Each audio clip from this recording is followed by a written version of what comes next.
Good evening, everyone. We will call the 11th regular meeting of the Board of Directors of School Administrative District number 52 to order. And we'll start with the Pledge of Allegiance led by Ash.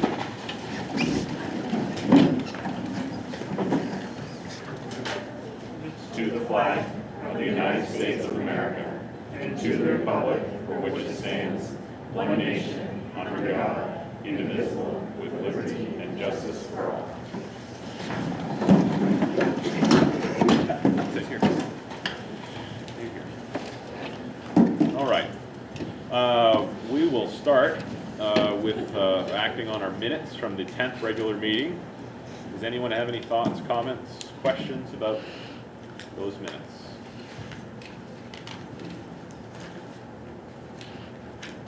Seeing none, they are approved by unanimous consent.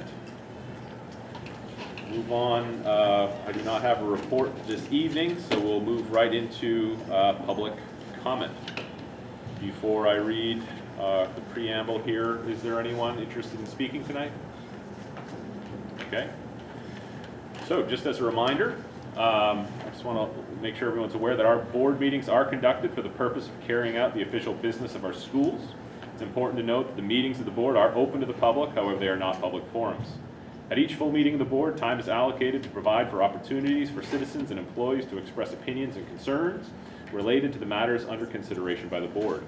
These comments shall be within the guidelines set forth in policy BEDH, which is public participation in board meetings. Copies of the policy are available on the district's website. From that policy, I would like to highlight the following. The chair is responsible for recognizing all speakers. We ask that speakers identify themselves by sharing their name and town of residence. Each speaker will be limited to 3 minutes to express their views. Speakers should direct all comments to the board, specifically the board chair. And this is an opportunity for the board to listen to the opinions of the public that relate to school and education matters. It is not intended to be a conversation or a debate of issues. We know that school-related issues can be emotional, but we ask that civility is maintained. We will not permit profanity, gossip, defamatory comments, shouting at one another, or comments that disparage or attack individuals or groups. The board is faced with many important issues, and for the sake of efficiency, the board discourages duplication or repetition of comments. Additionally, the board will not permit complaints or allegations against staff members. We certainly care about these concerns, but they are personnel matters which the board is not permitted to hear in public. If there are complaints against staff, these will be handled appropriately through our complaint policy KE. To reiterate, this is just a highlight of key points. Please refer to policy BEDH for a complete description of the policy. That's it. Is there anyone wishing to speak? Giles, Leeds. Thank you guys. I just want to let you know that my oldest son Gavin is a student of the month at Leeds 6th grade. So I'm very, he's not here. So I'm very proud of that. Very happy, that maybe I do something right. There's nothing but good comments from teachers and staff at Leeds from both my sons. They seem to love my kids very much. Thank you guys for that. Thanks to all the teachers and everybody for doing all that they do in these schools. I know things are contentious at times, politically, whatever. We're all just living this thing called life here together. We all have different opinions. Some of us smarter than others, some of us think that way, whatever. I don't mean any of you guys any ill will on anything I have to say. I'm just speaking up for myself, my family, and other people in my town, and people that just don't come to these board meetings. Maybe they want to hear, maybe they want things addressed. And I just want to let you guys know that, there's 85% of the counties in the United States voted for Republican. 85%, which I'm not trying to, doesn't matter, okay?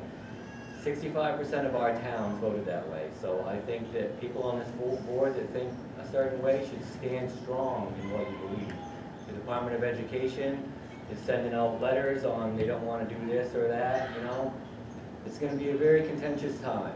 So I just want you guys to know that these 3 towns do lean more one way, and it doesn't matter what you guys think, So I just want you to remember that people are behind you whether they're here or not. Thank you. Thank you. Is there anyone else wishing to speak tonight?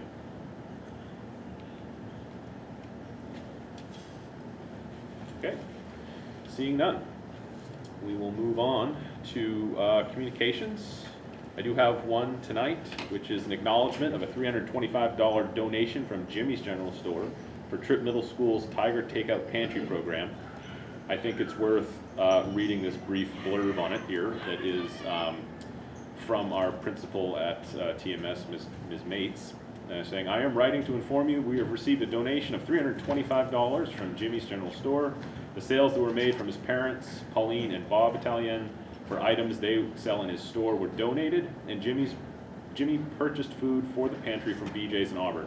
And while Jimmy was in line, an anonymous gentleman gave a $100 bill for the food pantry as well. The donations will be used for the ongoing Tiger Takeout Pantry program. Thank you very much.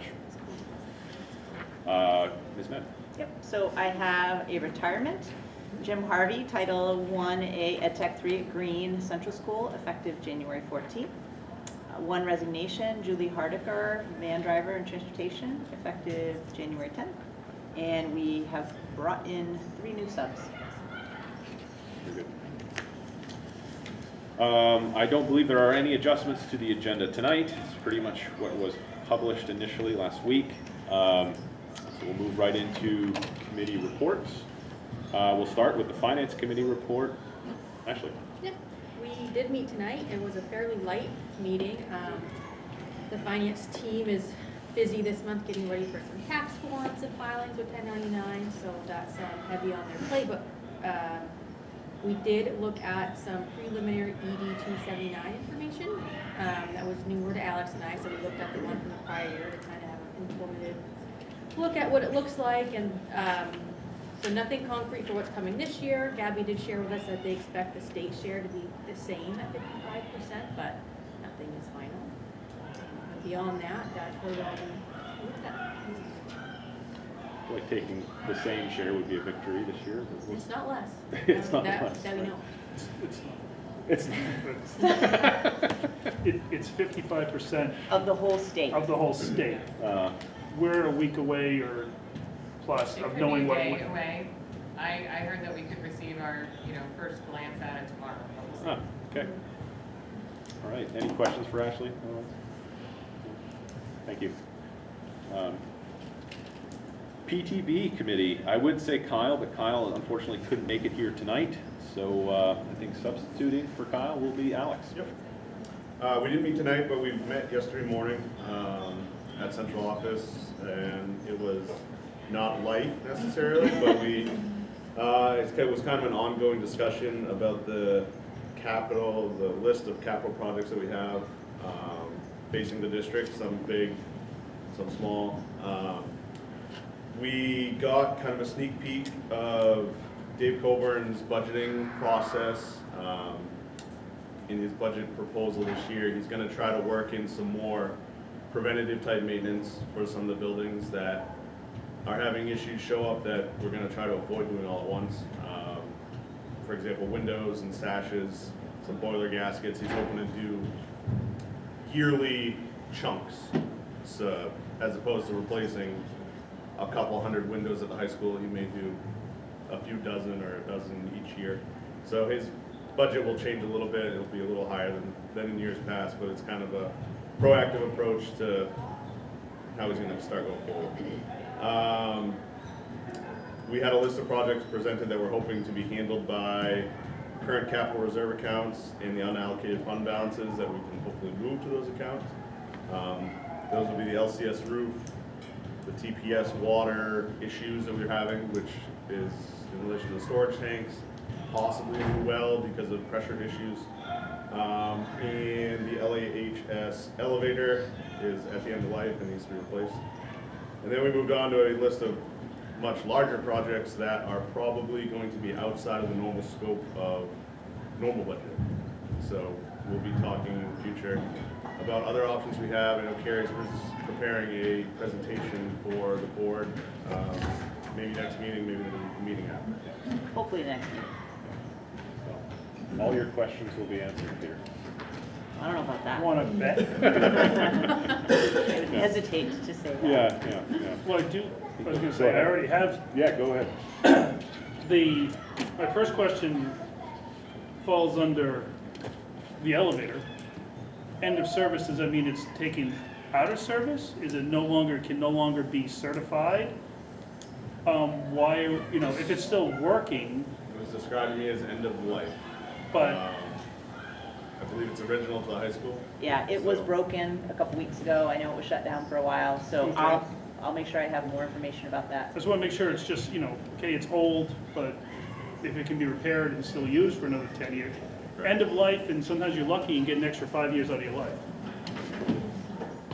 Do you have any other questions? I do, but I'll pass it. I'll wait for now. I don't want to, you know, they're mostly at, Yeah, so I don't want to throw Alex under the bus right yeah. now. I have And lots. hopefully, He's like, bring it. yeah, hopefully Dave will be here for the presentation. Yes, Yeah, that's a great idea. Yes. Okay, Yes. very good. already worked out. Oh, okay, Gabby's ahead of me. I was working done today. Good. Correct me if I'm wrong, but I believe Dave said that the parts are no longer being Yes. offered for that. That was So I it do really think is, that, yeah. it can't be repaired anymore. That's Yeah. a reason to do it, you know, just, but. Yeah. Yeah, yeah. Yeah. Good memory, thank you. Okay, any other questions for Alex? Very good. Policy committee, Jamie. Yeah, we did meet tonight, and distracted by the I ballers know. out there. They need to stay by the gym, but they're not listening. Do you want me to go talk No. Our, Because I know how to do that. Teresa and I got a lot of practice last week. Yes, I heard. Our meeting started with a presentation on AI. So Carrie and Wally were there to present that, and I'm gonna let Carrie kind of explain the short version. So I'll dial it down. It wasn't necessarily a presentation as much as like a sharing of what we've True. been doing, Discussion. right? Yeah, it was discussion. So Wally actually did a really good job of sort of pushing Teresa and I to like start to tackle this issue. We have some sample guidelines that have been published from various sources that we will need to put in place. Right now, we really don't have guidelines to sort of guide teachers and students about appropriate use and those kinds of things. We really need to do that. And we really need to figure out how we're going to allow access to AI within the schools in a manner that's safe, because all the programs that are out in the universe that people play with are, they don't protect your privacy, right? Your data. You put your stuff in there and the whole world has it. And this district has a very strong history of really enforcing data privacy agreements with all software that we allow students to access. So we really need to think about how to do that to protect our kids and not have their data be used in a manner for profit, which is some of the conversation that came up. So we're looking at different solutions to that may have some budgetary implications that we can talk about when we get to that point. But we definitely need to do that, but we have not opened the tools that are available through the school Google system. Those tools have not been made available yet. Wally has kept them locked down because we don't have those agreements. So it's all out there, everybody's using it. We are gonna need to tackle it. Everybody outside of the school is using it. 100%, Yeah, right. 100%. Not And in other the school districts have sort of forged ahead a little bit more proactively than we have. I think we've taken a little bit of a slower approach, but some of that is necessary to really learn like what is happening and what the options are. You know, what I knew back in September and what I know now is very different. So, so yeah, that's what we're working on. So, Oh, are you sure? Well, I just had a question about it, that's all. Oh, so I was gonna say, so I think the big takeaway was basically that on our students' devices, there are no generative AI programs turned on right now. They don't have access to them. In order to comply with student privacy laws, we may have to purchase one that could be accessible to the students, but before we do that, we would like to put guidelines in place on use for staff and students alike, and they're gonna work on that. So that's down the road, but right now there's no policy in the works. We're gonna look towards guidelines, given the fact that at the moment, there's no generative AI in place. So, number one, I want to applaud you for not rushing into it. We'll be able to jump on the AI bandwagon plenty fast enough once we get, let's have some other schools mess up first, and we can try to learn from them. I definitely don't want to lead the pack, almost anything, to be honest with you. But sounds like we got a pretty good handle of keeping kids on district computers off of AI. Have we sent anything out to the staff to make sure that they're not using AI some other way, maybe putting any sort of information in it, you know? So I know part of Until the we get conversation came because Wally was getting requests from teachers, right, Yeah. Teresa, to sort Yes. of be able to start using using tools, and he's been saying no, and that's what prompted our conversation.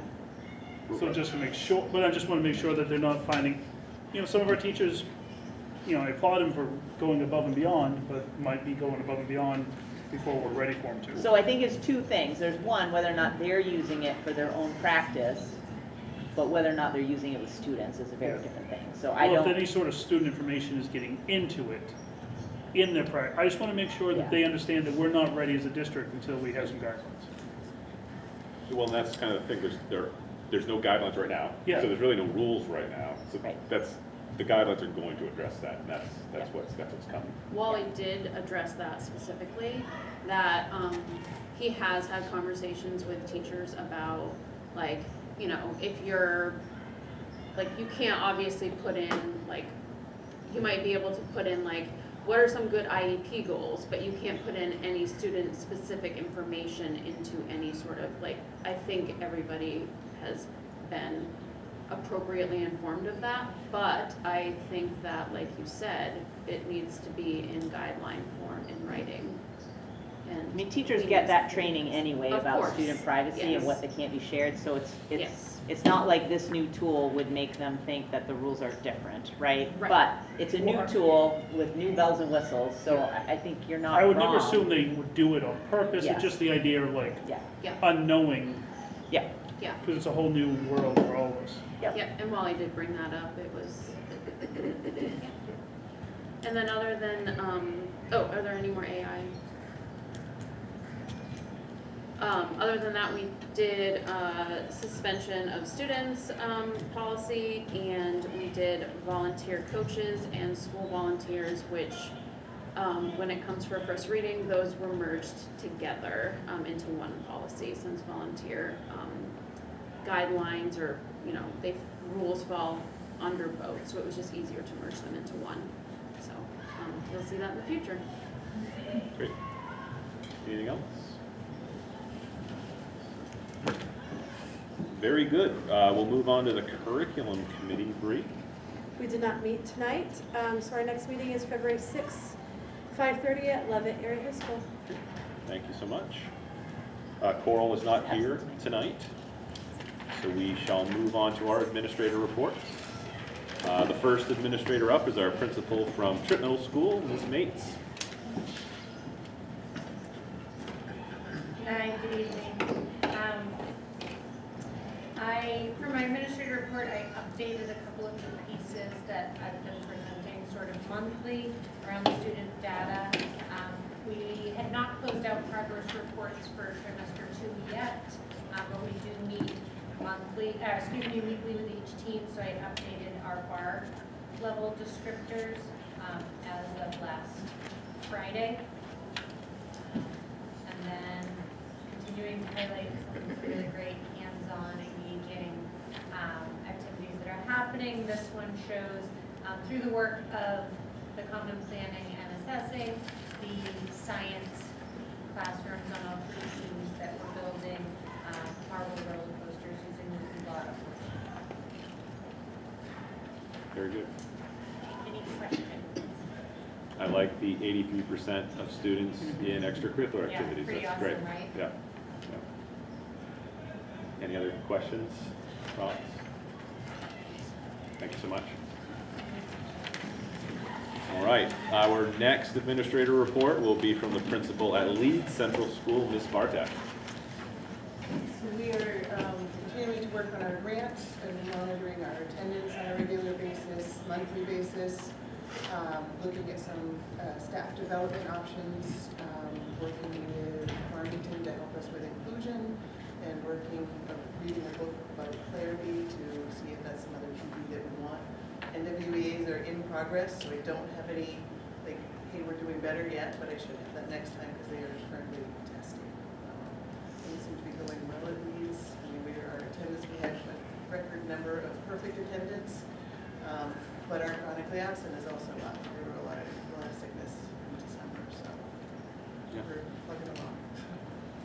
Very good. I also noticed your behavior data is continuing to be low referral numbers, especially compared to last year. That's exciting to see as well. It really is. Yeah. So this week where they've been inside, it's gone up a little bit. Yeah. Outside, so. It's not good to keep them cooped up. Okay. Go ahead, Ashley. Are they still considered chronically? I'm sorry, I can't hear you. Are they still considered chronically absent if they have an excused reason for like a sickness? Yeah, so it's 10% of being absent, whether it's excused or unexcused. Do you know roughly how, Oh, go ahead. about how much of the chronically absent are unexcused? Are what? Are unexcused? I don't know that number, but I can check. A lot of them, because we're monitoring when they're coming up, and monitoring like the reasons. Most of them are like sickness, family vacations, things like that. So there's not a lot that are unexcused. They're excused for whatever reason, just like upset stomach. A lot of kids missed school because we didn't have buses running sometimes. But we are kind of monitoring all those. Yeah, so I would say, at least from my point of view, that sounds a little better than just kind of looking at, surface level 43 students aren't just coming to school repeatedly versus a lot of them are just sick or they do have living. And so if they're starting to get too chronic, so that the teams are looking at those students and we're putting plans in place for specific kiddos that didn't want to come. We're putting plans in place to try to get them in and just doing more stuff to engage students. And like we didn't have the student of the month, so we didn't have perfect attendance scores last year. So we're just using some of those activities to engage the students a little bit more. Anyone else with questions? I did, Oh, go ahead. Because just to clarify too, Shannon, you have to report this information because you have been listed as, for this grant specifically, because these are part of your goals. Anyways, right? but Yeah. this is one of the things that we do have to monitor for that and make sure that we can increase those. And we have to look at different subcategories, so our special education students, disadvantaged students, and so that will be looking at later. Right now, we're just looking at the student, but not the subcategories that they're in. Right. Thank you. Anyone else? Okay. Thank you, Shannon. All right. Up third here is our Director of Special Education, Ms. Drysdale.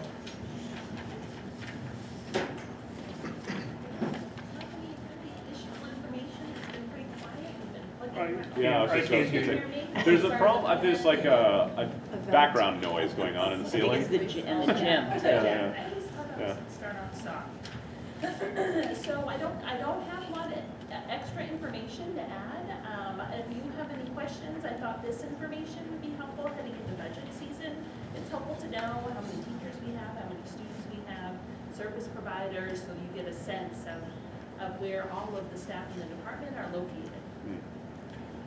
I noticed you marked that we have achieved a tier 1 level as due to our success, and it sounds great. I don't know what the other tiers are though, and so is that the best or? It is. Okay. It is. So we were audited by the Department of Education, and they come.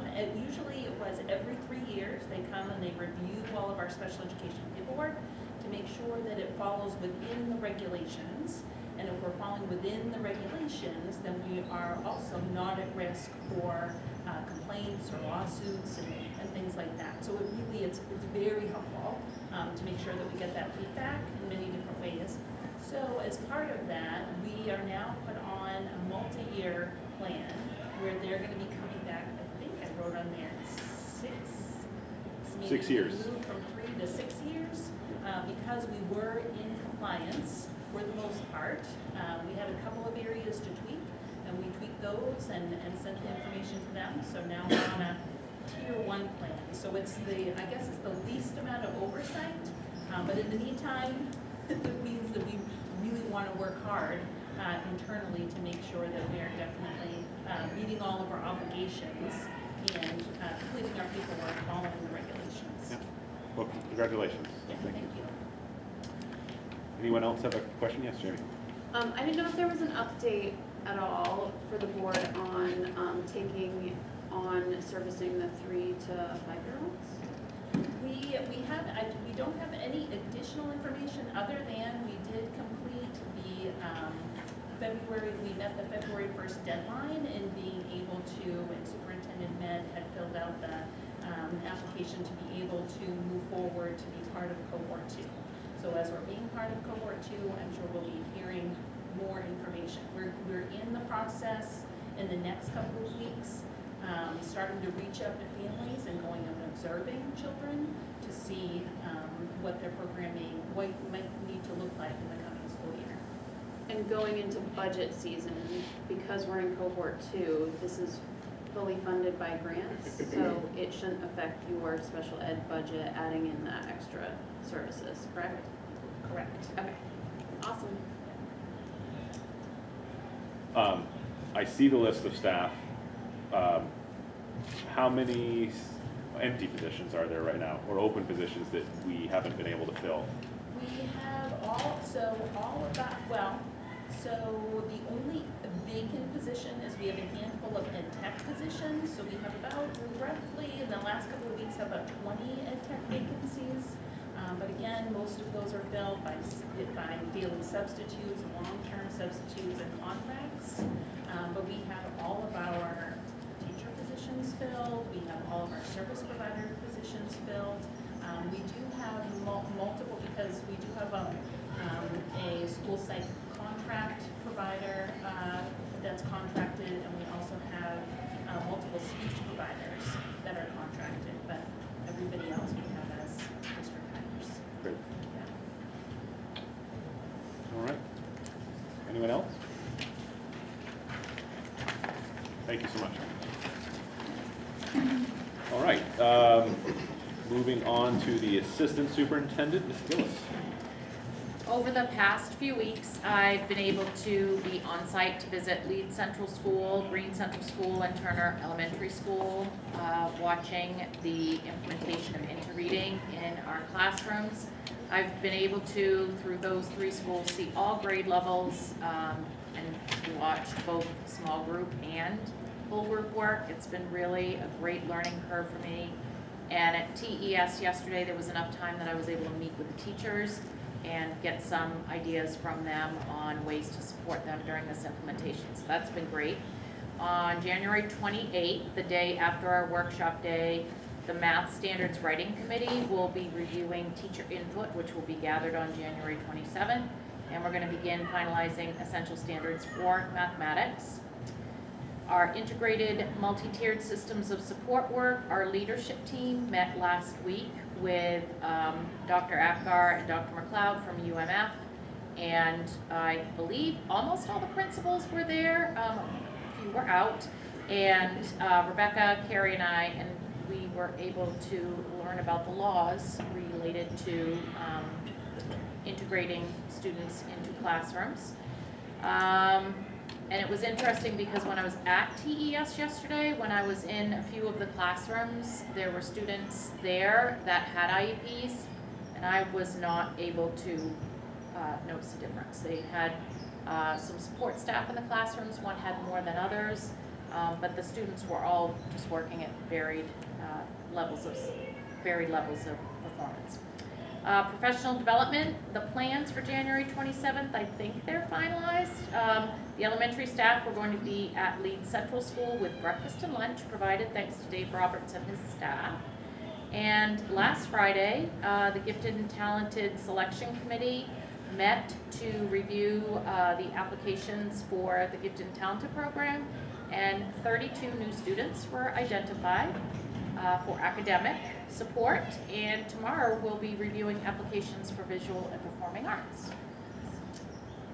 Very good. Are there any questions for the assistant superintendent? Anthony? When you're identifying the GT students, is that all done in-house? Do you have outside consultants come in for that? No, we do it all in-house. It's a blind process, so there are data sheets where we don't have the identifying markers for the students are removed.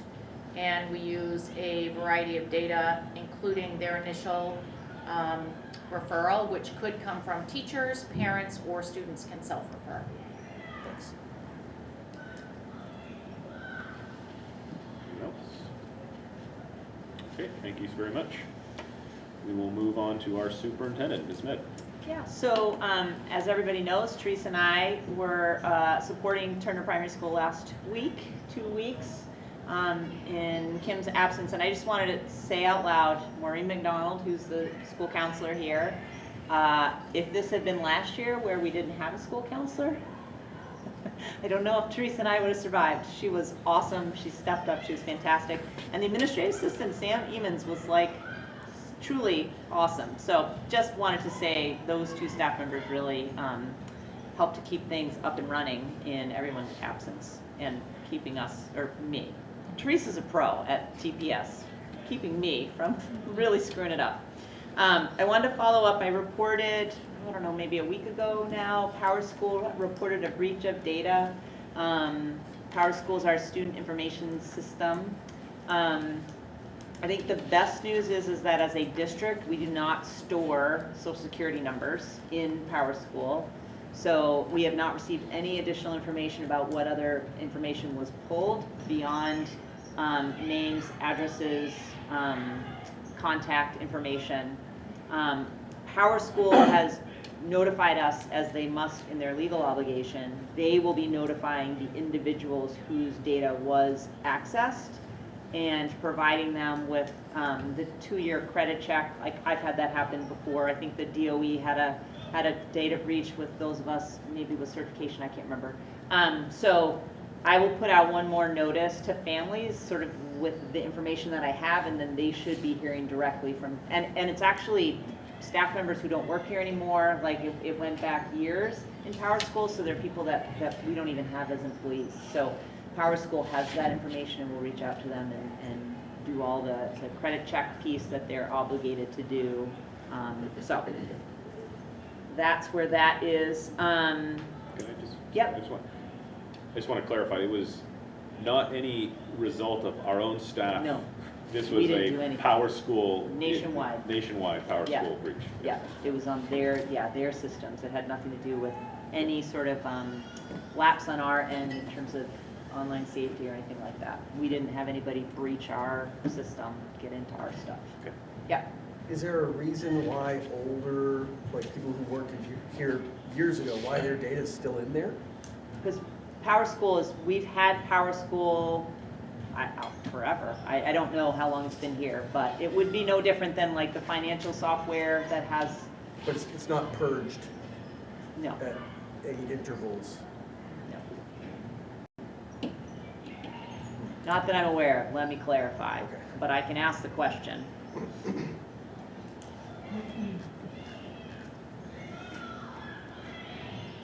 For students, we have obligations to keep records for a certain number of years, and a transcript is like forever. You have to keep that, so some information just we wouldn't purge, but the employee piece, I can ask questions about that one. I don't know. Thanks. Just a shout out to Green, Jennifer Simmons, who's the guidance counselor out there, sort of shared with me the thank you note they got from schools in Asheville, North Carolina for the fundraising they did for the hurricane relief. So I just wanted to say that out loud, that they did such a great job with that. Gabby and I started budget meetings this week. Today was our first 2. She and I did like a marathon 4-hour meeting last week, sort of combing through it. Next week, we shall have met with all principals and all directors by the end of next Friday. We also should have a preliminary ED 279 by then, so we'll have some sense of where we stand. I should be able to give you the sort of ED 279 walkthrough at the February 6th meeting, pretty sure, because that timeline lines up with in the past when we've had that, and that's sort of the indication of how difficult. Budget season's always difficult, but like how difficult, right? That'll tell us sort of where we are in terms of subsidy from the state. So we're cross our fingers for that, but I should be able to do that for you by then. And then the consent agenda's got one item. It's the water treatment coordinator. It's a stipended position. We already have that in place. Dave Roberts receives a stipend for doing all that water treatment testing. He's been earning that money and more, given the number of issues that we've had, but we just did not have a job description in place for that. So that's what that is. The stipend is $1,800, and it's just part of what he does for that extra work. So it was already a stipend in place, just didn't have a... No job description, but it's not new money. Okay. Yeah. I actually don't, it's been there for a little while. It's been there for a while. Yeah. Very long time. Yeah. All right. That's all I got. Anyone else? Questions? All right, then we'll move to that consent agenda. Just a reminder, the consent agenda items are to be acted upon collectively, unless a board member asks that a specific item be acted upon individually. Are there any motions to remove something from the consent agenda? Seeing none. I'll entertain a motion to approve the consent agenda, which includes item 8.1, a review and adoption of superintendent recommended new job description stipend, 8.1.1, water treatment coordinator, as superintendent just described, as well as item 8.2, which is a consideration and approval of the finance committee recommended October expenditure and operating reports. So Peter, is there a second? Alex, all those in favor? That is unanimous. Okay. Old business, there is none tonight, so we'll move on to our new business, and starting with item 10.1, which is a presentation by instructional coaches on the district coaching work. We're gonna need That a minute also- to get them set up. That is fine. It also explains why there's so many people here tonight, too. And we're missing one. And you're missing one, right? Yes. Are you, who's hooking to it? I don't know. Am I hooking up to it? Do you want me We to? were hoping you were. I don't see a computer Perfect. over there, so unless they're... I can bring a laptop, so. Teamwork So just is given the what noise, we make sure you do. guys use your teacher voices. Oh, Is that TV at a good angle for everybody? Can everybody see that? I don't know if the audience can see them here, so, okay. Give me a second, 'cause it's in our shared drive, correct? Yeah. Okay. Not put much thought I think into it's it. called presentation. Pray. Yeah, it's the one, it should be, I'm sure when it I'll get out arrives. of brand. Yeah, right. Someone did the text and then someone ordered it. Yeah.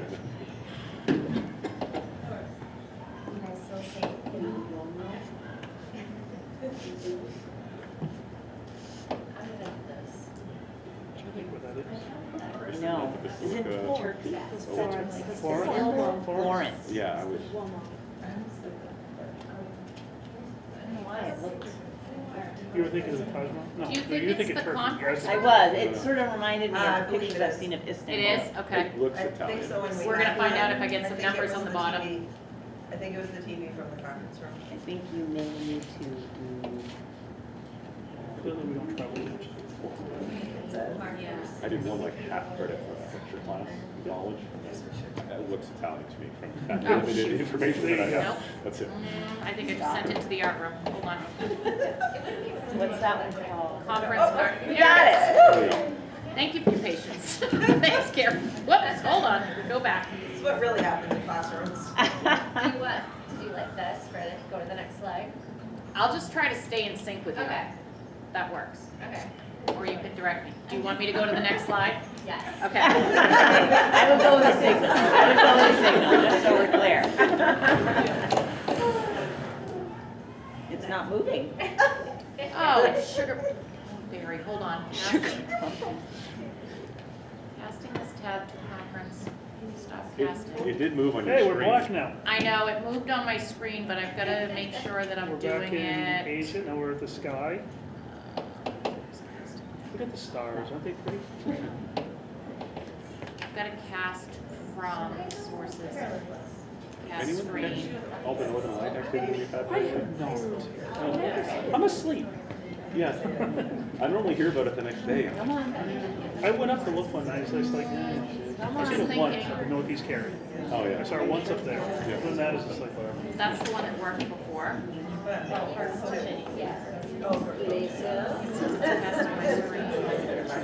an old project. Do you want me to share it with you? I mean, I don't mind if you start talking. Hold on, we're gonna just share it. I'm gonna share this with Carrie. It's not. Phone a friend time. Oh, that was much better. I was a little nervous and now I'm not. This was all for you, Alicia. Really helping. Because you've seen how much I've messed up, so, okay. Can only go up from here, Teresa. Okay, So let's it's give it a conference go. room cart, The baton has been passed. but you have to do, like you showed me sources, because Yeah. we want to cast the screen. No devices found. Are you on the network? Yes, I'm on the network. How dare you? Oh, yeah. What the heck? Hold on, it says I'm still, Past couple. That's true. Oh, Yes. what's that? I just stopped casting, which is very, That was see if you can close. cast, nothing's showing up, and you're using There's that Northern little Lights puzzle. right there. Is that what you were thinking of earlier? Yeah. There's some Northern Okay, Lights. hold on. Oh, that is more than one. Jay, you guys are gonna send it to Oh, we get nice- my nice not Let's Apple get computer? 50 other people. Hey, you got a It says real one over it's there? loading, but Yeah. it should be, I don't know why it's, Like Carrie. Well, we can start without it if you'd like, so that you guys would like. They can catch up to you. Okay. Just go ahead and start. Okay, so I'm Alicia Soroy. I'm the instructional coach at Levitt. This is my 3rd year there. And the slide that you couldn't see was just gonna show some of the things that we thought we'd highlight some of the ways that we're working with staff right now, in the schools that we're at. So I have 1, 2, 3, 4, 5. I have 7 that I was gonna highlight, or 7 that I was just gonna show. But at Levitt, our focus right now is with the staff that I'm working with, and I think I can say all over the school, is thinking about the skills that the students need to access the content. So sometimes in high school, it can be a little content heavy, and the skills that the students need to access whatever they're being asked to do, whatever they're being asked to understand, sometimes that it's not as much of a focus, but it needs to be, because if the students don't have the skills, they can't access the content. So a lot of the cycles that I'm in with teachers right now, all over all the content areas, we're focusing on identifying those skills that students need, seeing where they're at with those skills, and then determining as a team, the teacher and I, what we need to do to support them to get to where they need to be. There's also a group of teachers that worked with Kara Vandez at the beginning-ish of the year. She wrote the book Clarity that Ms. Bartash mentioned. And so what part of that is helping students understand where they're at and what they need to do to get to where they need to be. So that's kind of been implemented in some of the work that I've been doing as well. And this is what that slide looked like. It's like this. So do you want to hear what I've said? Yeah, sure. A couple things. Or just try to turn that off. And there's music to go with it. We don't have any visuals, but we I have just tried to music. turn it off because it rang. And somehow decided to play it again. The phone, okay, now it's Do okay. you know what the PIN number is for that? There we go. Mine's asking for a PIN. Yeah, well, Yeah. Song's cool. okay, I think 3rd time's the charm, or we're out, If it's 3 on the strikes. wrong, The 3 strikes were out. because some TVs have Apple, some have Comcast. This is a Chromecast. Yeah, this is a And- Chromecast one. So, Oh, you should just clarify. Yeah, yeah. As a, somebody that is not an educator, can you give an example when you say helping students access the content, like what that would be? Because I'm having a hard time, like. Yeah, good question. So I'm really excited. Right now I'm working with 2 chemistry teachers, and we just met today actually, so it's fresh in my head. At sort of beginning-ish of the year, they did a lab report, and the lab report that the students did wasn't exactly what they were looking for. So our work is we took that lab report that they did, and we looked at, okay, so when they wrote the introduction, where was it that they got stuck, and why did they get stuck? And then we decided, what can we do to support them so that when they're writing an introduction for this next lab report, how can we help them develop that skill to write that introduction within the content, which is stoichiometry, you guys are wondering. How can we help them to develop that skill to write that introduction? What supports do they need? What extra help do they need? Or what kind of skill reinforcement do they need? So that when they talk about their stoichiometry lab and they introduce what's going on or what's going to happen in the lab report, they get what they're looking for, what the chemistry teachers are looking for in that introduction. Is that? Yes. Okay. That was one of the ones that I was going to highlight, so perfect. It's perfect. Good segue. Okay. All right. Does anyone have any other questions for me? Okay, good. Good evening, I'm Mallory Murphy. Whoa. Oh, Whoa. I just had to talk. Wait, it's just whether, Let's okay, go but back. I have to Can I change. go to the next slide? Well, we're gonna Yeah, see if hang we on, can hang do on, that. hang This- on, pass screen. That's just about me. Keep going, I keep going. Okay. I'm Keep going. Alicia. We're almost I'm there. Mallory, and I'm at Turner Elementary School. This is my 6th year being a coach there. I was a 6th grade teacher there, and I've also taught 5th and 4th grade as well. I have my master's in literacy. I just received a micro credential in PBIS this past spring, and I am part of a lot of different leadership roles in the building, including our advanced tier coordinator, part of the IMTSS committee for the district. I'm a mentor for new teachers. We are involved with the Map for Maine through the DOE. I'm the teacher of influence for that. That's something that our school is doing this year. And that's one of the reasons I love my job, is just because we do get so many opportunities to be able to be involved in a lot of different things and a lot of different learning all the time. Yeah, it's just whether or not Okay, it's let's see gonna. if we can go to the next. I Nope. think you're gonna, no. Nope, so I'll just keep dropping out and come Okay. back and see what happens. And I'll keep talking. So one of the big things that you have heard of is that we are using new instructional materials in reading, the inter-reading. So I would say that most of my work has been supporting teachers and being able to work with those materials to support students.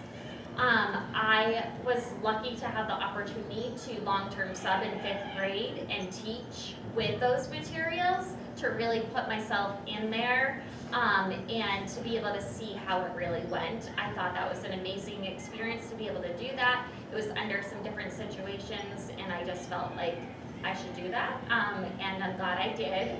And I learned a lot from that, so that was part of it. What we're doing now, I'm working in 3rd grade, and we're really working on how to structure small groups, what that looks like. So I am using UFly. We have a phonics group, we have some fluency groups, we have some skill-based groups, and then we have some readers who are above grade level, so looking at more book clubs for those groups, so looking at our students and figuring out what they need and really differentiating for our students and how those rotations look. That's what I'm doing in 3rd grade and modeling the UFly that they use at the primary school with those students who need that phonics instruction.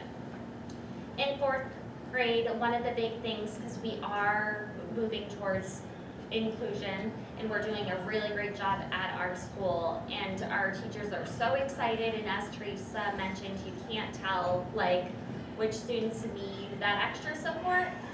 But what I have found is teachers might not know how to utilize the support in their classrooms, so I'm really helping support when you have someone in your room to help you, what are different roles that these teachers can support the students with, so they're not just standing there and not knowing what to do. So we're looking at support staff and using these materials, what role can they play? And in 5th grade, as I mentioned, I was able to teach Module 4, and it was all about the Wild West. And the reading and the writing really go really well. We actually wrote to museums out in West and sent them letters to make it more real for the students. I dressed up as a cowgirl the first day to get them into it, and I hid golden coins around the room when it was Gold Rush. So really getting into that, it was really fun. And now I'm working in a 5th grade class. The 2 ELA teachers have decided to flex, which means that they've taken kids from both groups and they've looked at them as a whole 5th grade and decided who needs what, kind of like I did in 3rd grade. And they have spelling groups, they have youth life groups, they have skill groups. And I'm working with students who need like the fluency and who need just a quick comp. And pulling, and we have like folders for each student and working on that. In 6th grade, they are not yet using the inter-reading materials. They will be next year. But I'm going to start working, and I did a little bit in the fall with a 6th grade teacher with a Maine Solutionaries project through the DOE, and we're actually going to be part of the Solutionary project starting in March. And so with Krista Bonney, she is an author that she's written some literacy books, and we get to be part of this project and create a project for the students. The 6th graders go to the Gulf of Maine Research Institute. So when we started this project, the Solutionary project is really thinking about what's a problem that we can try to help with and create a solution, right? Alicia is actually the one that told me about it, and we heard about it at our MCLA coaches meeting.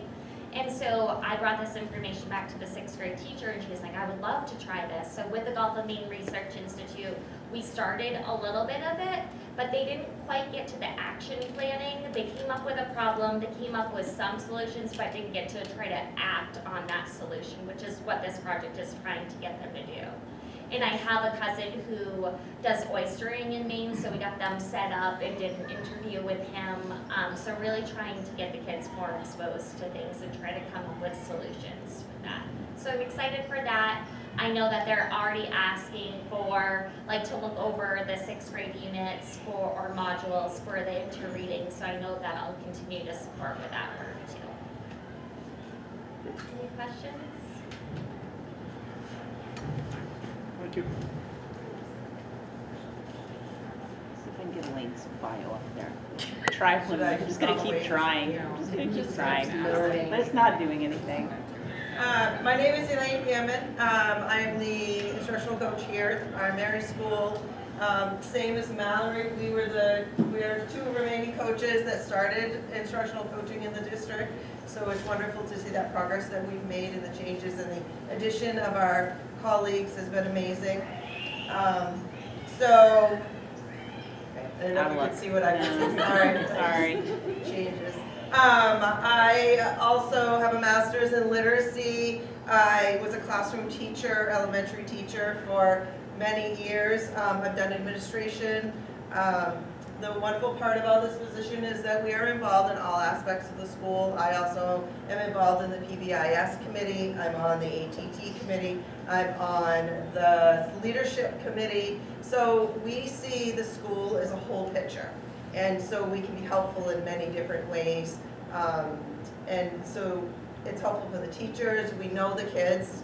One of my favorite things of the job is we follow the kids. So they come into our system in pre-K, and then I get to know them there, and then I know them in 1st grade, kindergarten, 1st grade, 2nd grade. So it's wonderful to see them grow and make the progress, and we celebrate that, which is absolutely wonderful. I'm also part of the IMTSS committee, the inclusion committee, and choosing some materials for the inter-reading, which we've already done, and then the math currently on that, exploring materials that we're going to use for next year. So here at TPS, my coaching has revolved around the inter-reading. Everything, every grade level except for pre-K. So pre-K does not have materials for the inter-reading, and so it's just K1 and 2 that I'm currently working with. So I broke it up for my presentation. I broke it up into reading. So I'll talk a little bit about what I've been doing in reading with all the teachers, and then I'll do writing, and then I'll do assessments. So in reading, we have worked on read alouds have been really important, and tying in that comprehension.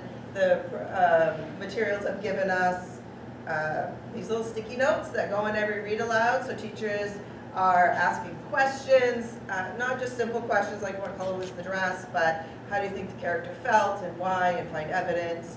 That's a really big part of the program in kindergarten. So there's lots of read alouds, lots of opportunities for students to discuss and share and turn and talk, which is what we want, so they can build those skills. They pass out. So these are examples of what we call my books. They're the student workbooks.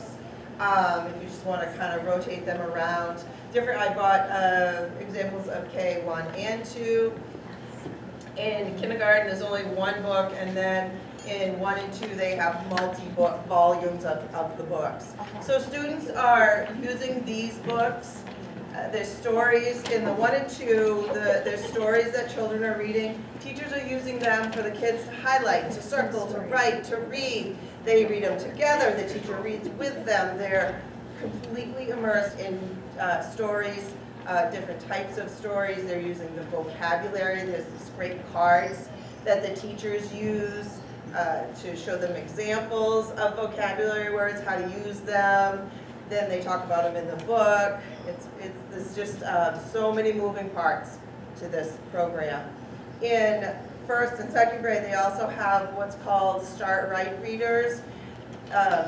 So we are not currently using the foundational skills part of the Into Reading. We use UFly instead, our phonics program, which has been greatly successful. We love it, and we want to continue using it. We are seeing a lot of ties. So when students are assessed in foundational skills for the Into Reading, it's really based on what they're learning in UFly, and they're nailing it. It's easy for them. They know all the words, they know all the sounds. It's just wonderful to see that connection of everything being put together, even though it really is 2 different programs.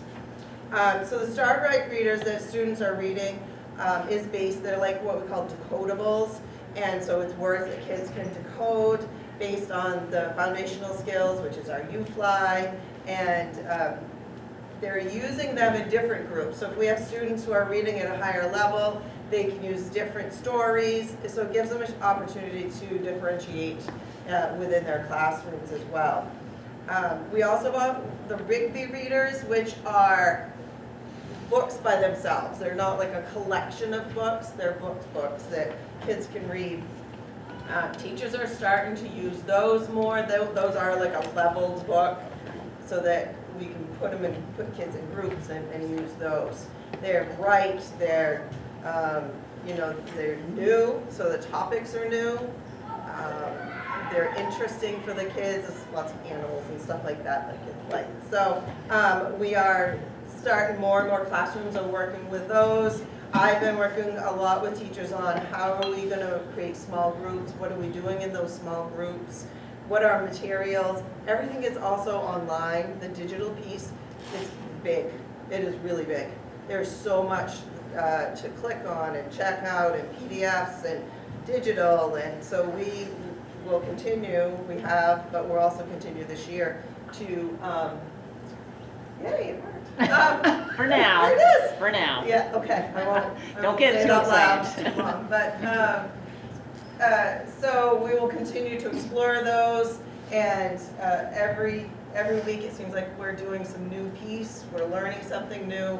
Teachers are amazing at sharing information, and they learn something, they share it with their colleagues, and that's how we're learning. And the best experts are right in our buildings. For writing, there is different genres that students will write, different opportunities. There's the narrative stories, there's the opinion writing pieces. So they're going to get an opportunity to do many different types. It spirals. So if they see it in, say, Module 2, it might come back in Module 5, which is wonderful because then kids get that opportunity to do it more than once. In my books, you'll also see sometimes they have an opportunity to respond to the reading, and which is really important as they progress up through the grades. And so they're looking at their stories and they're responding to those. They're also learning the writing process, and which teachers have been always teaching, and this program lets them explore some more of that. The assessments, we are still and will continue for the rest of the year to look at assessments and how best to use those. They are digital, and grades 1 through 6 are using the digital piece of those. All kids are logging on.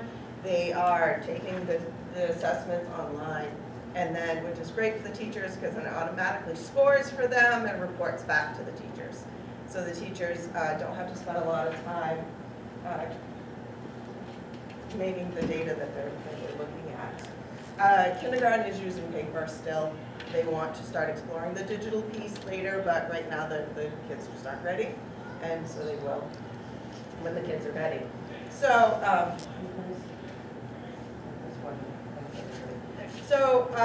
I created this chart.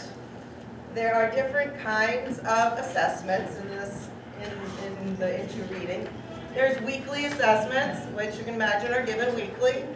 There's selection assessments, which are based on a story. So the kids read a story, the teacher reads it with them, they read it together, they read it many different ways, and then there's comprehension questions on, so the selection is more about an article, a story, a piece of writing. The weekly one is based on the skills, so they will probably get some of the foundational skills with a phonics piece in there. They get a little bit of comprehension. They might get some grammar in there. It's whatever the lessons were for that week. Module assessments at the end of a module, which is 3 to 4 weeks, right? 3 weeks. And kindergarten's 4 weeks, and then the rest of the grades are 3 weeks. There's the end of the module. The district this year decided to only assess after module 3, 6, and 9. In kindergarten, it's after 8 because there isn't a 9, because it's longer. So that's only given 3 times a year. But that is about skills through the whole module. It's big. It takes a while. There's a lot of reading. There's a writing prompt. So it assesses reading and writing as well. The newest one that we are currently working on is the benchmark reading assessment. Each school is going to train their teachers on that. It's a leveled, it gives a child a level, or a teacher, a level of a student so that they can work with them at that level and give them the instruction that they need. We are currently working to train all our teachers to do that. So that is kind of in the works, but we will use those shortly. Data, we are still working on, like I said, the program collects the data for us, and we work to see what the data is. We're seeing the kids, it's getting better because the kids are getting used to it and they're building on skills. So we are, and we will continue for the rest of the year to use that data and look at what do the kids need, what are we missing, what do we need to do more of for them. I think that's it. It's a very involved, it's a lot of work. Our teachers are doing amazing, and they're working so hard for the kids and doing what's best for them. Yeah, so it's a lot of work. When you do the modular assessment, you said you do it just after 3, 6. When you do it for 3, does that cover 1 through 3? Or are you just assessing on the third module? The assessment is just for module 3, but the skills spiral. So things they're learning in 1, they're also... So the past module 3, you've got to pass 1 and 2. Yeah, they kind of, the skills continue to build. So they would have some pieces in module 3 that were also in 1 and 2. So, yeah, it builds on it. It's a lot. Am I correct that none of these assessments are the common assessments that are being contemplated for the district? They might be, yeah, no, Oh, they could be? yeah. Could be. Okay. Because they are common. I mean, they are, it's sort of, those would be ones that we would identify and say, these are ones that have to be completed across the district. Okay, thank you. Sorry, that was longer than I expected, but there's so much Sure. to it. Sure. Let's see So if much. we can get, You did a lot of what I was looking it's like my. So you can just do that. I can. Yeah, I know, it's a mess. We should have. Yeah. Maybe I'll get lucky and pull up. Anybody else? Okay. Hi. We're not, sorry, we're not sure. We thought we were going to. Okay. Okay. Most of you know me. My name is Amy Mousseau. I am an instructional coach at Green Central. Can you guys hear me? Yep. Okay, I'm cold, sorry. So I've been at Green for 13 years. It's been my only school I've worked at in this district. And I feel like I am very familiar with the school, and I'm very lucky to be a coach at this school. I'm the first coach at this school. So I came at the same time as Alicia when you guys added 3 new positions for coaching in the district. My school has really welcomed me. I'm very grateful for the approach that we've taken. It's been very gentle. You know, it's been like we suggest and we recommend you work with the coach. But most of the folks that have come to me have come willingly. There's been a couple that I've worked with that it's a good suggestion. And what I've found is when someone says to someone else, why wouldn't you work with a coach? Then that person sees the value in it. So I actually brought some testimonials. I feel like it speaks for all of us. You can do that now if you want, because I really feel like Elaine covered a lot of the reading. I will cover it because that is the bulk of what I do. My favorite part of my job, as a teacher, I taught all the subjects in 5th grade and in 2nd grade. And I really like being a coach that is not specifically tied to one subject. So I'm a big math person, but this year's about reading. I do work with math teachers, intern. But I've worked with the music teacher, I've worked with the art teacher. The nurse wants to work with me this year because she does puberty classes. I mean, why not, right? So I love my job for that reason, and I love that there's a lot of trust between me and the teachers. And actually, a teacher came tonight to support me. I tried to tell her, no, you don't have to. She said, I want to be there for you. So this is Karen Addo, 6th grade teacher at Green, and I'll give you the chance to speak in a little bit. That's okay. So I just wanted to highlight a little bit about my background. I actually started in intervention, so I have a lot of RTI experience, and I've been doing a lot of training this year with the intervention team. It's almost like an ongoing coaching cycle. Also Title I, who is the K-2, more or less, intervention as well for reading. And then I've gotten into special ed quite a bit this year as well. Because of the reading program, we've had to do a lot of, I say flying the plane as you're building it because we don't have all the materials. We're doing a lot of digital work. And just kind of supporting the teachers in the classroom at the same time looking at the goals of that student for the IEP and trying to figure out what works. So yeah, my life has been mostly coaching cycles around reading and training for the new reading program. As Elaine mentioned, the program is large, it's comprehensive, and it covers so many pieces.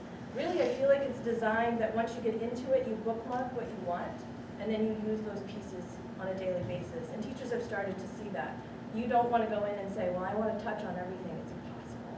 It's kind of like the standards, like it's impossible to do all of it all at once. So my main work has been in 6th grade, in kindergarten, and in 1st grade. I feel like 1st grade is taking off right now because that's where kids learn to read. So in kindergarten, we did work a lot on the U-Fly, like you mentioned, and reading. How do you put the two together? Because teachers are struggling with saying, well, U-Fly stops here, into reading starts here, and then we're going to do writing. It's meshed throughout the day. They're learning their alphabet, they're writing their alphabet, they're sounding out words at the same time as they're segmenting words, and they're blending them back together again. It's just, they don't know the difference. You tell kids we're doing this now, and they say, great, let's do it. So we did a lot of small groups in there as well as in 1st grade. So then 1st grade was focused more on how do we find time in our day? Because we spend so much time teaching whole group. Teachers are really good at reading a teacher's guide, saying, okay, this is going to take about 20 minutes. We're going to do some response. We're going to do a lot of oral. And then we're going to do some written.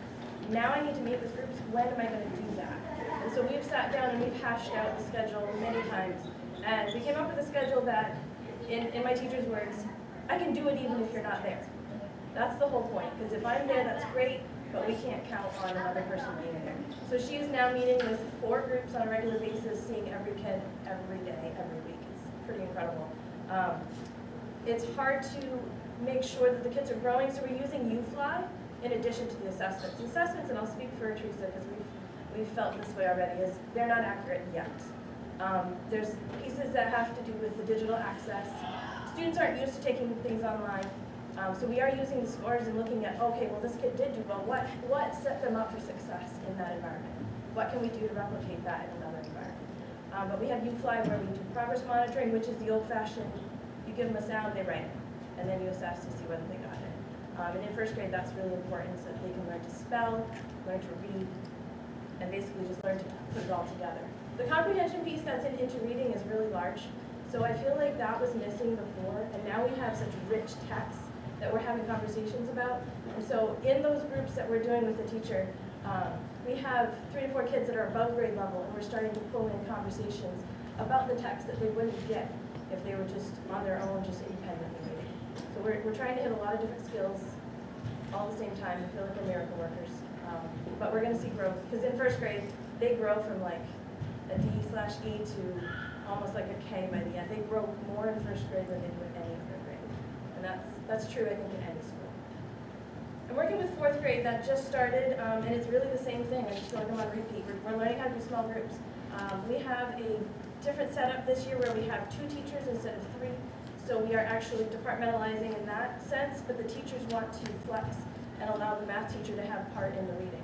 So she's helping with the high kids, we're working with lower kids, I should say, and we're doing what works for those kids in each group. And we're pulling them outside of their reading block. So we're actually pulling a time separate in the day. I know, it's amazing to find that time. Carved out 30 minutes on Mondays and Tuesdays to do that. So I can't tell you how that's working yet. And then the last one is 6th grade. We are not using Into-Reading program yet, but we just started training on it, and I've overwhelmed them enough that I'm like letting them kind of soak it in for a while. We've been doing another piece that is not really connected to Into-Reading. It's more just to do with engagement. How to get kids to write, and how to get kids to actually want to write. And we started with this book called Good Different. It's written in poetry, it's written in verse, and it's one of the main student book award books. And the students right away were responding to it because it's about a student with autism who doesn't want to be treated differently, but yet knows they're different. And so we've talked a lot about identity and just things that make you feel like you're different from everyone else, but you don't want to be treated differently. And so she writes in verse, and so we've got kids now writing poems about their experiences, using a lot of the emotions that they're feeling. So that's been a huge experience for me. Do you want to speak about it at all, or Well, also, Amy, to kind of piggybacking that, me as a second-year teacher and writing for the first time this year was kind of lost, and Amy has been a beacon of light for me to be able to direct me. I come to her with these weird ideas, and she gets excited about them, and then I get excited about them. I come to you and then she goes, and she kind of works her magic, and she comes back, and it kind of just flows. And one of the coolest things, and my kids are so excited about it, is called brain dumping. And so every day when the kids come back from lunch, of course my kids have recess, then they have lunch, they're kind of rowdy, it's hard to kind of sometimes get them back into the classroom, get them back on track. Amy's like, try brain dumping. So what it is, I read from the book, and the kids have their journals, and as I'm reading, whatever they're taking in from my reading, they draw, or they use symbols or words that are pulled out. And then they get so excited about it, and when they first started, it was just a little bit. Now when I look at their pages, they're just full. And if I don't get right on it, are we brain dumping today? That's a necessity, and it always has to be done. And of course, Amy was a past teacher to some of my kids, so they get really excited when Amy just doesn't happen to be there. They're like, why isn't Mrs. Musso here? Because we want her to read to us. So it's like they love having her come back in. The truest measure of success, I feel, was when we had some kids who were being pulled out of the room for writing, asking their special ed teachers, can we stay for writing? That was really cool, because they liked it, and they wanted to do it. And then we had pictures where they were drawing, and they were putting the words in the pictures because it was meaningful to them, kind of like concrete poetry, where you have the shape of the item with the words in it. And so we're now going to move it into like narrative and other pieces as well. Teresa's had to tell me to not work with Karen so much. She's like eager for all the coaching that we can do together, so we're gonna try to maximize it and then move on. And I am one of those people that say, why would you not want to work with a coach? Thank you, Sarah. Are there any questions? We could go on about reading. We should try brain dumping beginning of every meeting. It's kind of just, like, it loosens your brain up. I call it cleaning my brain, like, I just need to get it all out, and now I can, like, or at the end. Yeah. It's just nice to have another brain to kind of just bounce ideas off of, and I think we're on the same wavelength. And a lot of times that's what teachers find when I come in, I was like, what were you expecting? They're like, I don't know. And so then when they can see it, then all of a sudden the barriers just drop away. And that's what coaching is about for me. And then they're like, oh, I know you. You've been in my school for so long. So I don't know, did you pass out testimonies? Yes. If you want to read through those, I can read a couple myself, but they stand for all of our coaches. Honestly, we have had just fabulous feedback from many teachers in coaching. So thank you, Teresa, for bringing coaches to this year.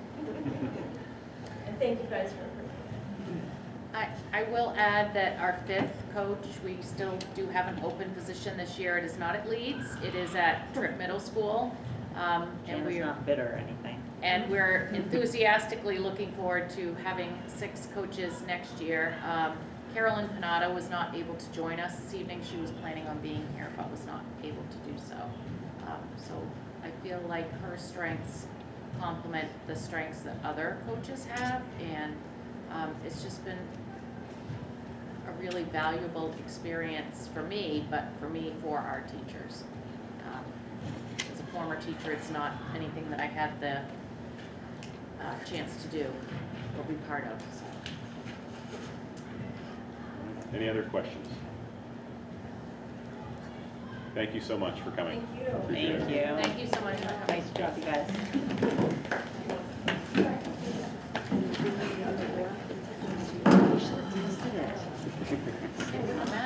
I know, but we could have.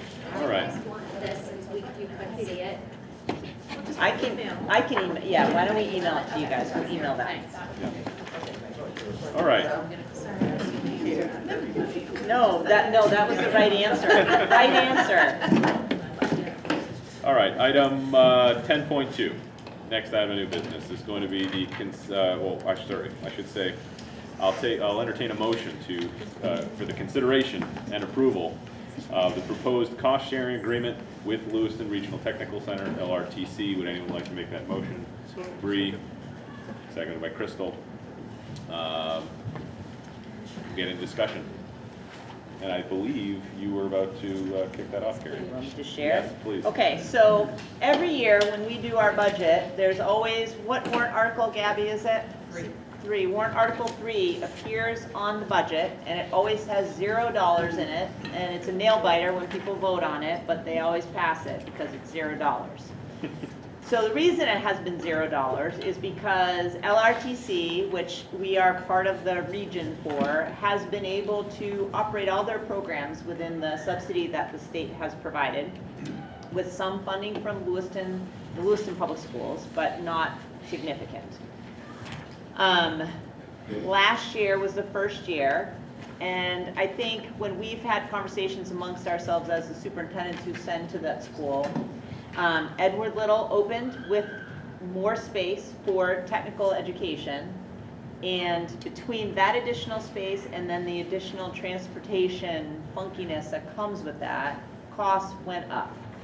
And the subsidy that came from the state did not keep up with that.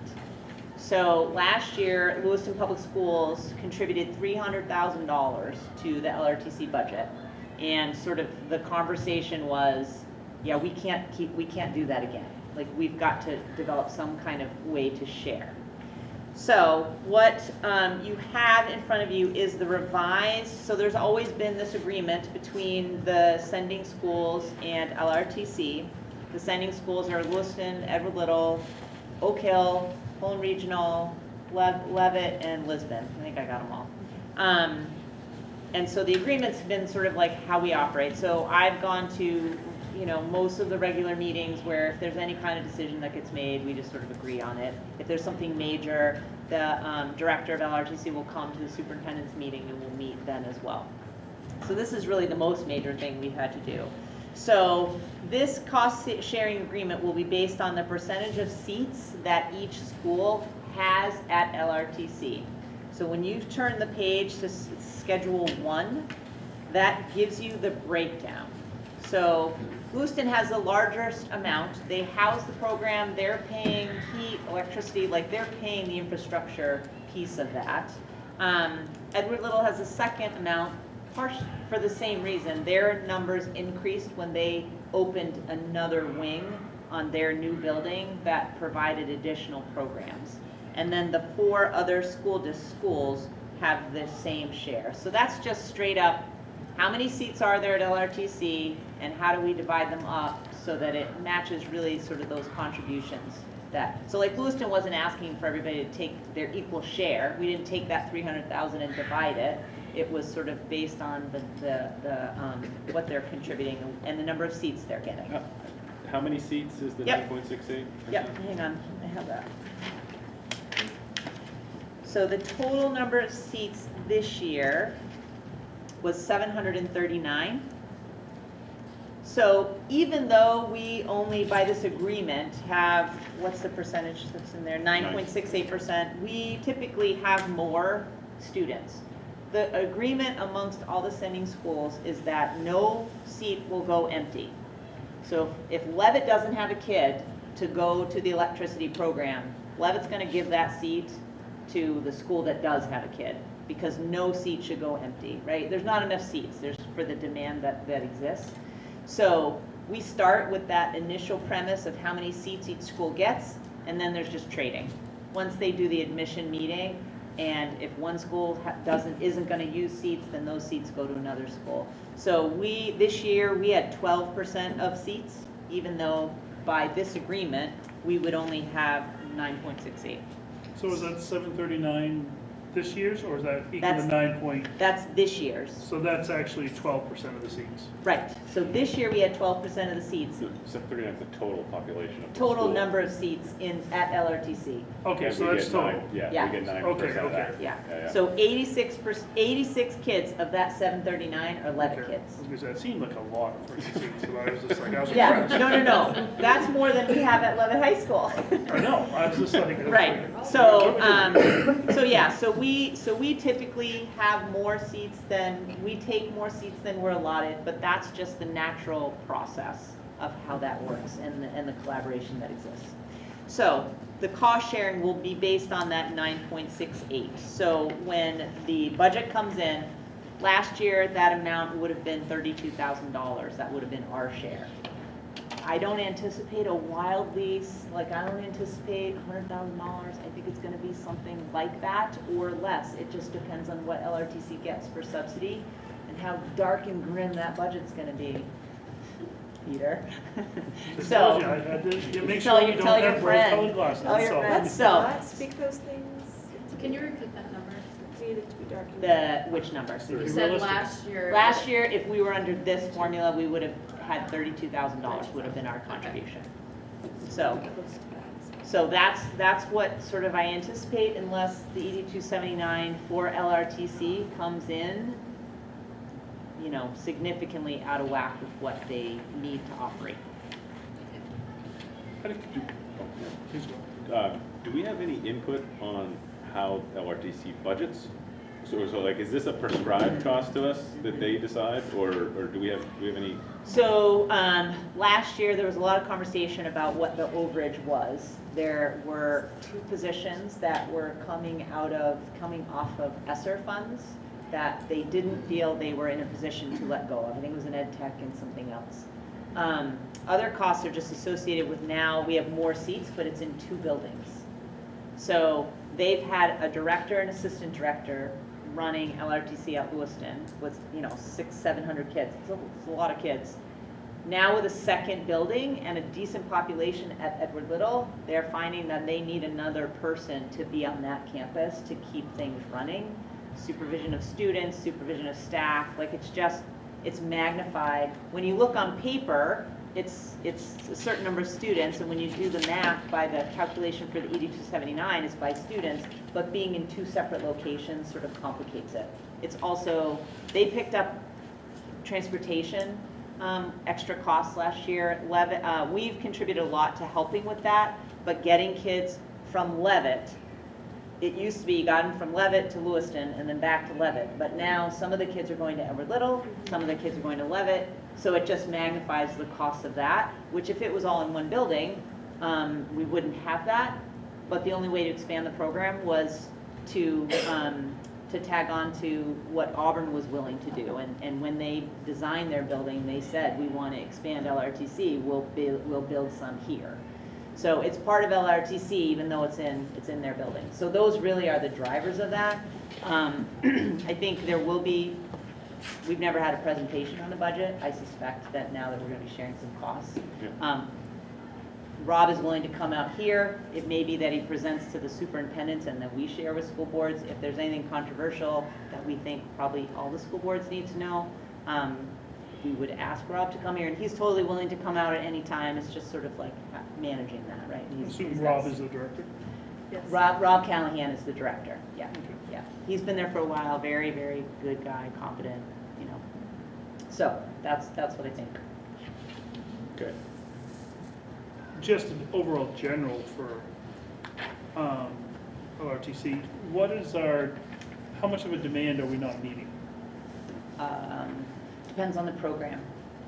So some programs are high in demand, and that's something I can ask, at the next meeting, I can ask Abin to spend some time on that. Well, yeah, because, you know, that was a discussion years ago when we started pushing stuff towards LRTC 100%. Out of our district, is that, it was always promised, okay, well, any of those kids will be able to take care of that in this other program. You know, when we were talking about leaving our district with certain programs. And I just was curious if there's potentially programs, God help us, that we might need to evaluate that. Yeah. There's so much demand, we maybe need to bring it back or make this bigger. Or some of the programs are probably, like I think electricity's, plumbing, welding, very high demand. I'm not sure we could duplicate that with our own facilities, right? They're pretty technical. Yeah, no, I understand. But I think I can ask Evan to make sure that he sort of shares that. What I will tell you is this information I have here is sort of the growth in the number of seats, the number of kids have been able to go. Edward Little opened, last year was their first full year, I think, in the new building. So we've gone from 56 kids there to 86 kids there with the opening of that. Do we have a number of how many were told no? I'll ask Evan to have that, how many kids were turned away. And again, it will be by program. No, but that's important because we need to know, okay, 100%. if we had 30 kids who want to go into the electrical program, Yeah. if we had 30 kids who want to start a sports team, we might think about it. Yeah. So then maybe we need to start thinking about some of these other options. Yeah. I'll have Evan make sure he puts that in his report. Like welding, for instance, I imagine, I don't know if this is true or not, but we have like entry-level metalworking or welding classes still at Levitt that are like prerequisites. You take those before you spring to LRTC? No. LRTC doesn't have any prerequisites, other than like you have to be coming to school and like be on track to graduate. But Sure, no, but there's no like kind of starter Nope. at the high school that then, They don't need anything. For 9th and 10th graders, they don't have a lot of room in their schedule in general. hold on, I didn't even hear what you said. Mr. Lepowski has a shop class at the high school, Okay. but it's not, like she's saying, not a prerequisite that students can have to take that before going to LRTC. But it is something that, similarly to like tech ed at the middle school, it's a shop class at the high school as well. But again, I think it's mostly freshmen and sophomores who tend to take it out of just pure interest. They want to learn about it, but it's not connected to LRTC. And some of the conversation we have as a committee, that's the committee that sort of meets regularly around that, is sort of like, what is the need? And the school counselors are there all the time. Heidi Poulin is there. What do the kids need? What do they want? What programs should you be opening and expanding? There's now 2 culinary programs because culinary was so overprescribed. They were looking at another program that was like, oh, can you why do we want that one? Let's look at a different one. So that conversation happens depending on what the kids want. So, but I will have Evan spend some time in that next meeting. I might be thinking about this wrong, but I would imagine that bringing or expanding an electricity, welding, plumbing program back to our high school and staffing that would potentially be more than $32,000, right? So I kind of feel like Oh, like way Way more than more. 32,000. like this How many Because teachers? getting a That's program what you're started, talking part about. of the issue is the way the funding works from the state. They don't necessarily get the money up front to get the equipment. So some of the problem has been making sure they have money for the equipment to then start the program, which would then bring in subsidy, but the startup is the issue. So some is around that, and we're talking hundreds of thousands of dollars. and I'm not saying that it wouldn't be fabulous So to, we're not talking about these 30, we're talking about 30 kids above and beyond who aren't even getting a chance to go there. Yeah. I'm not Right. talking about the kids, I'm talking where a group, if we're talking significant numbers of kids who are not being able to pursue their goals in life, yes. because we chose Yeah. to go a different route, then we need to reevaluate why we chose to go that route. Right. And yes, it might be a teacher, but we spend money on a teacher all the time for different issues. And I think of spending money on a teacher to help children who don't want to go to college and make more money than anybody going to college will ever make, they ought to be encouraged to go down that route. Yes. So I think it ought to be evaluated. Oh, And no, I think that, absolutely. yeah, it might cost a lot, but, we spend hundreds of thousands of dollars a year over our athletic programs, which are very important. Mhm. But how many of them are careers get out of that? No. One out of the whole lifetime of our existence. Yes. So yes, I think we ought to at least see the numbers, evaluate it, and the $30,000 is gonna be there no matter what. This could be potentially something above that I don't wanna have to spend, but we should at least be aware of it Yes. and move forward with it. But in terms of, I'm just saying in terms of like this right here, like approving this. Oh, today is on not an the- issue, I think we Yes. need to, no, I'm not I'm against saying, I think this. that, those are pretty good Yeah. numbers. No, I'm not against LRTC, I'm not against this at all, don't Oh, get me wrong. I wasn't implying that. I just was that saying you that we were. I'm need just to- saying, I was surprised by the cost. Yeah. How Because cheap I it is. think, How what? You're supposed to how cheap it is. Not cheap. Well, no, but 86 kids for Well, that's fine. $30,000. That's what I'm saying. Getting that kind of I is would have very tacked cost another effective. zero on Yeah, top I of yeah. really this, and I prefer the wouldn't have 86 been cards for surprised $0. by that. Well, what would be nice? Yeah, I know, it's like, I would have had a heart attack. You I'm can just figure saying, it out, in I terms have of all the faith. approving this Yes. today, I that think does good. not give me sticker shock. Yeah. I think that's a good, fair number, considering that if we service that number of kids that we're talking about, not above and beyond, but that number of kids in district, I think it would cost more. That's my point. Oh, absolutely. Like, I think this is, And this is scattered against, what, maybe 20 programs? I have no idea what LRTC There's, covers. there might be more than 20 programs. So that, Yeah. we're talking 20 different, so Yeah. yeah, no, absolutely. yeah. Okay, so we'll get that on the next board meeting. We can talk whether or not it's just gonna be part of Evan's report, or if people want more information than that. I was just curious, if there are kids getting turned away, are there other organizations or programs, I mean, not necessarily in our area, maybe Oxford or? So other typically Evan has budgeted one chunk of money, about $9,000 for a kid if they want to go to get their CDL. The program that operates up in Rumford offers that, and I think we have sent, and we just have to pay tuition to them. Yep. So it doesn't happen all the time, but there is that little chunk of change squirreled away in case a kid does want to do something that LRTC doesn't offer. I don't think LRTC offers CDL, actually. I guess I was talking about stuff they do offer that they, like, we ran out of seats for, I guess. That we what? That we ran out of spots for. If we had, like Peter was saying, if we had 30 kids who wanted to do electrical and we didn't have the opportunity to send them to LRTC, is there an Oxford Regional Technical? Obviously we don't maybe have an agreement with them, but. We would have to pay tuition. That's what I was, Okay. that's what I was talking about. Yeah. We have a small amount of money that we would have to pay tuition, but then the challenge is always the kid's gotta get there, right? So that's, like, if the student can't get there, then we can't really use the tuition money, so that's the challenge. One other thing just to tack on to that too is that Whereas we can see that Levitt sent above and beyond what would normally be with this 9.68%. So the majority of students are probably being accepted into programs.